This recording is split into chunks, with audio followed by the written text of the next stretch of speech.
Thank you, everybody, for coming to the Aaron Torres Podcast YouTube page. I do have one quick favor before we get to the video that you came here for, and that is very simply this. You see that little red subscribe button below this video? Go ahead, smash that subscribe button. It really does help me. It really does help this channel grow and my audience grow. So go ahead and hit that red subscribe button. And now, here is the video that you came here for. All right, let's get to the topic of the day, and this is kind of a quick off-the-cuff reaction because this was a piece of news that I don't think anybody could have seen coming, and it came from Los Angeles, where Clay Helton, head coach at USC, has been fired. Interim head coach Donte Williams is in, but just a shocking piece of news that also isn't shocking at all. It is shocking because we are only 2 games into the season, but it's not shocking because this program, there is no doubt, has been heading in the wrong direction. There's no doubt that Clay Helton is not built to be the long-term head coach at USC, and there's no doubt that change was going to come at some point. Keep in mind that USC is coming off a 14-point loss to Stanford when they were a 17-point favorite coming into the game, and that 14-point loss was a little bit deceptive because they were down by as much as 29 points in the fourth quarter before rallying to only lose by 14.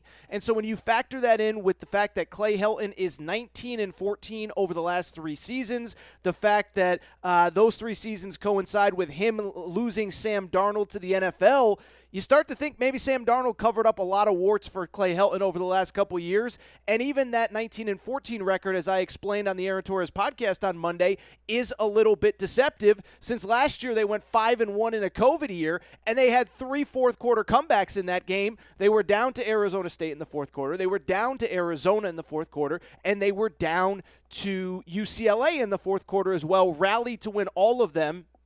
Otherwise, Clay Helton probably would have been fired last offseason. But I don't want to spend too much time talking about the past because it is clear that Clay Helton is out. I think it was the right decision. I think it's time to move on. And what I want to do now is get to the potential coaching candidates at USC going forward. And what I'll tell you is this. I think it is actually a loaded candidate pool. I think you look at 2 or 3 years ago when they were thinking about firing him, I didn't think there were a lot of great candidates at that specific moment in time.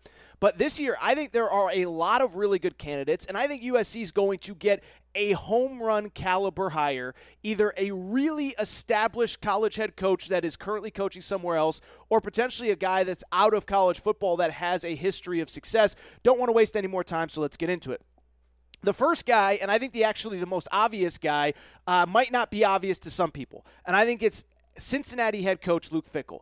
The reason why Cincinnati head coach Luke Fickell is probably the most obvious name available, it's because he worked at Cincinnati under the former Cincinnati AD, Mike Bohn, who is now the AD at USC. So I just tripped over my own words there. But the current USC AD came from Cincinnati, and he was the guy that hired Luke Fickell. And so you talk about a personal connection. You talk about the fact that USC is really one of the Cadillac top 5 jobs in college football.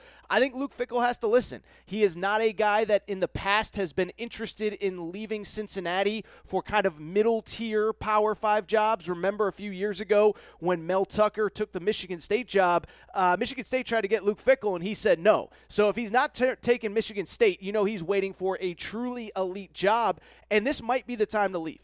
At some point, as good of a job as he's doing at Cincinnati, you are not going to ever be bigger than Ohio State in the state of Ohio. You are never going to get the top players. And at some point, you probably do have to leave unless, of course, you assume that you're waiting for the Ohio State job. And I don't know why you would, because remember, Ohio State has a young coach in Ryan Day as well. Luke Fickell, of course, coming off a 9-1 season, probably should have mentioned 9-0 regular season, 9-1 overall, lost to Georgia in the Peach Bowl, 2 11-win seasons before that. So his resume speaks for itself. I think in terms of why he might not be interested in taking this job, one, he is from the Midwest. He has lived in Ohio his entire life, except for 1 year when he played for the New Orleans Saints, went to Ohio State, was an assistant at Ohio State in Akron before going to Cincinnati. So he might just not be interested. And two, with Cincinnati going to the Big 12, there's a chance that they could potentially be making multiple playoff runs from a power conference, especially as the college football playoffs expand. So it's possible that he's not interested, but I think you got to at least listen to this call, especially from the guy that hired you at Cincinnati. The second guy on this list is a guy that has seemingly been tied to USC forever, and that is James Franklin, the head coach at Penn State. In 2015, when Clay Helton got the full-time job, or 2016, James Franklin was just starting to build Penn State, was believed to be a candidate. When Clay Helton was nearly fired 2 years ago, James Franklin was believed to be a candidate, and you got to think that he is a candidate again this year. He's been incredible at Penn State, 3-11 win seasons, 1-9 win season. Last year with COVID was weird. And I'll tell you, I think he's got a team that could potentially win the Big Ten this year, if Ohio State continues to falter. Think about James Franklin, the success that he's had at Penn State, and think about what he could potentially do at USC. And I think Ohio State is going to play a role in this. If you're James Franklin, listen, I think there's a possibility they beat Ohio State this year. I think they might be the better football team. But if you lose to Ohio State this year, I think you really have to look at yourself in the mirror and say, am I ever going to be able to topple this program at Penn State? And if not, why don't I just go build my own Ohio State in the Pac-12, a conference that does not have that elite of elite teams? So I think it will be interesting to see how the rest of the year plays out, but it is clear that there has been mutual interest between the two sides in the past. James Franklin feels like he's built for Hollywood, feels like he's built to bring kind of the pizzazz back to USC. He is the exact kind of guy that USC needs. And outside of one other guy on my list later, he'd be my number one call. Third guy on the list. By the way, all of these candidates are at AaronTorresOnline.com. You can, of course, read about them there. Third candidate on this list, Mario Cristobal, the head coach at Oregon. And this one's pretty simple. Mario Cristobal is building a power in Oregon. He is recruiting his butt off. They have been the best recruiting team in the Pac-12 footprint over the last 3, 4, 5 years. But let's be honest, there are some limitations to recruiting to Oregon. And oh, by the way, you got to convince a bunch of Southern California kids to come take a 4-hour plane ride up to Eugene anyway if you want to build a national championship contender. You got to recruit Southern California hard at Oregon. So why not just say to all those Southern California kids, hey, stay home, come play for USC. Let's get us back to an elite level and get the Trojans back to who they are capable of being. The negative with Mario Cristobal, it's not really a negative. It's actually a positive for Mario Cristobal. I think Oregon's going to make the playoff this year. They look like the third best team in college football to me, behind Alabama and Georgia, And I just sit there and say, if you have built a team capable of making the playoff, why are you going to leave to go do it again and start over from scratch somewhere else? So Mario Cristobal is another name I would seriously consider. I do just kind of wonder, if Oregon makes the playoff, I don't really see what USC will provide him that Oregon cannot. Continuing on down the list, another active head coach, Matt Campbell at Iowa State. And I'll tell you this, I have heard from people that would know that this is a job that Matt Campbell would consider, and I think he should. He's done an incredible job at Iowa State. We all know the deal there. We all know it is one of the toughest jobs in Power 5 football, and this is a guy that has built them into a consistent top 15 team.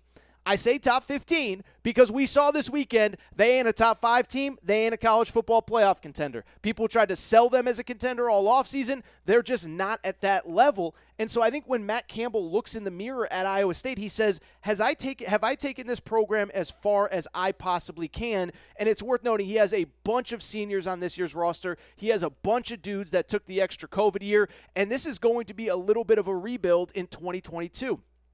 Does he look in the mirror? Does he decide, you know what, I've had my run here. I got to go somewhere else to really win at the highest level? That is something that he will have to consider. I will also say the opposite here could be true as well. I do think it's worth noting with Oklahoma going to the SEC in a couple years, the Big 12 is going to be wide open. There is going to be no power, and maybe by that time Matt Campbell believes that he can turn them into a power. And I would also say it's kind of worth noting as well that he has been tied a lot to the NFL in the past. And if he is going to leave, does he really want to leave for another college job, or would it be for the professional ranks? Matt Campbell, another name worth mentioning. In terms of the college head coaches that are left, I would say PJ Fleck's in the mix. Listen, built Western Michigan into a 12-0 regular season team that went to the Cotton Bowl, almost beat Wisconsin, and then he went to Minnesota and won 11 games there. You can win 11 games at Minnesota. You can win a national championship at USC. Now, it's worth noting, Minnesota went 3-4 last year, so it was some regression. That, of course, had a lot to do with COVID, and so you can't fully blame PJ Fleck. But the reality remains that he has to be a candidate, especially if he gets Minnesota back to the upper levels of the Big Ten West. I'm telling you, winning 10, 11 games at Minnesota is essentially the equivalent of winning a national championship at USC. I would argue it's just as hard to do. I would argue it's actually harder to do. Minnesota had its first 11-win season in 100 years in 2019 under PJ Fleck. USC has won multiple national championships during that stretch, so PJ Fleck, another name to consider. In terms of the retired coaches, I think Bob Stoops is in the mix. Bob Stoops, if you remember 2 years ago, Mike Bond, the AD, took over the job, and it took him 2 full weeks after the season to announce that Clay Helton was coming back. Why did it take 2 full weeks? Because it seemed pretty apparent that he was trying to line up another candidate, and nobody wanted the job at that time. Bob Stoops was reported to be the candidate that he was interested in, former national championship winning coach at Oklahoma, and he's 61 years old. And he's been out of coaching for 5 years now, and you got to wonder if at some point he wants to make one more run in coaching. Now, it's also worth noting that he said publicly, he doesn't, and I'm not making light of this is true. His father actually was a high school football coach who passed away during a game, and he said, I don't want to die on the sidelines, I want to live my life. But at 61 years old, if he's going to make one more run, he's still got time. Nick Saban is 68, 69 years old, about to be 70 as a matter of fact, and still winning national championships. Bob Stoops would probably have a solid decade left. Bob Stoops, another name to consider. Speaking of retired college coaches that might have some juice left, Chris Peterson's another one. I think Chris Peterson is one that would seriously consider taking this job. He's even younger than Bob Stoops. He will be 57 in October, which means that he's got probably about 15 years left if he really wants to, at the very least 7 or 8 really good ones. And, listen, this is a guy, we know his deal. He was at Boise forever. He turned down 1 million jobs. I believe at some point he at least interviewed for USC, if not had the opportunity to get it, but chose that to stay at Boise. He goes to Washington. And the one thing that's pretty obvious with him, it does not appear as though 2 things. One, he retired from coaching, and, does he just want to get back into that day-to-day grind? And then 2, he has never been a guy that covets the big elite jobs in college football. And so if Chris Peterson gets back in, there's some guys, they would only get back in for that elite of elite job. And I don't know that Chris Peterson is one of them.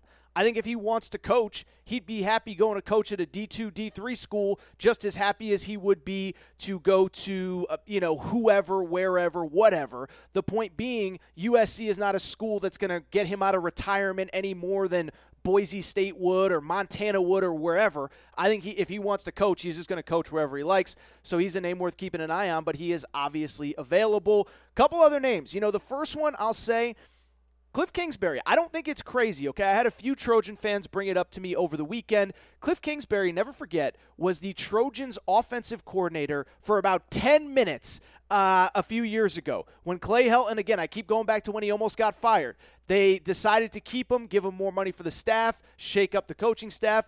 Cliff Kingsbury was the USC offensive coordinator for a day or two. And then the Arizona Cardinals offered him a head coaching job, and he ended up taking the Arizona Cardinals job. And so when you look at what Cliff Kingsbury, his current situation, the Cardinals did beat the crap out of the Tennessee Titans on Sunday. But if it goes south, Cliff Kingsbury might be the first NFL head coach fired, and he obviously has ties to USC. He was obviously a guy that the program was excited to bring in. And listen, he is a former NFL head coach, and I do think that if you bring in the right defensive coordinator with him at USC, where he's going to have more talent than anybody, I think he's got a chance to be really good there. Also worth noting, he's going to have better players than just about anybody, where at Texas Tech, he was not getting those guys. Cliff Kingsbury, to me, is a name worth watching. And then the final name, I'm just going to say it. People will criticize me. People will crush me. People will say it's not happening. I think you got to at least call Urban Meyer, okay? I think you got to at least call Urban Meyer, because when I look at Urban Meyer, I saw what happened on that sideline yesterday in Jacksonville, on Sunday afternoon in Jacksonville. Or I guess they were playing in Houston, but whatever, you get the point. It was a disaster. Urban Meyer, it was a disastrous debut, and Urban Meyer is a guy that could not, at the college level, handle losing one game a year in a season where he would play 12 or 13 games, and in 10 or 11 of them, he would have significantly more talent than everybody else. And so I bring it up because if he couldn't handle losing 1 or 2 games a year at Ohio State and Florida, how is he going to handle losing 7, 8, 9, 10, in the case of this season, 13, 14, 15 games in Jacksonville? And so I don't think he's built for the long haul. I don't think he is built for the NFL. And there aren't very many jobs in college that he can justify leaving the NFL for in one season. I do think USC is one of them. And I do think USC has a lot of the same vibes as Ohio State did when he took over that job. Elite program in a conference that does not have a dominant power. Now, maybe by this time next year, Oregon will have established itself as that.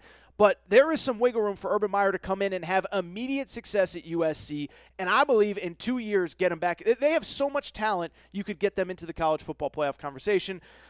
Only other name I can think of, I have seen a little Lane Kiffin buzz. If Lane Kiffin goes back to USC, it would be incredible. I don't think it would happen. I don't know that he would want to go back the way that he was treated there. So with that said, those are the candidates. That is the information. Again, you can read more at AaronTorresOnline.com.